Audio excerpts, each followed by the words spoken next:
আমরা যখন বাজারে যাই, যখন তরকারি সবজি কিনি, আনসিজনে যখন একটা লাউ ৭০ টাকা দাম চায়, আগুর একটা চাল কুমড়া যখন ৫০ টাকা দাম চায়, আগুর কিছু ফুলকপি যখন ১২০ টাকা কেজি দাম চায়, এটা শোনার পর অধিকাংশ মানুষেরই মেজাজ খারাপ হয়, মাথা গরম হয়ে যায়, কিন্তু প্রকাশ করতে পারি না।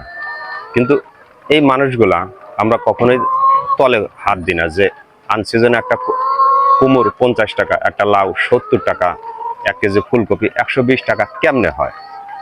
অধিকাংশ কৃষক এই সবজিগুলো আবাদ করতে গেলে খুব বেগ পোহাতে হয়, কারণ এই সময় উৎপাদনটা একেবারেই কমে যায়।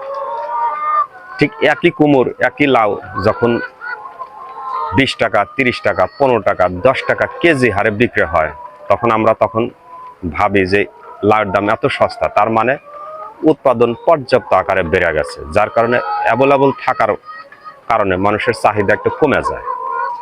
এই খামারে আগে ডিমের দাম যখন ছিল ৬ টাকা ৭০ পয়সা, ৭.৫ টাকা, ৮ টাকা, ৮ টাকা ৫০ পয়সা, তখন আমার ডিম আসতো প্রতিদিন ৩৩ কেজ।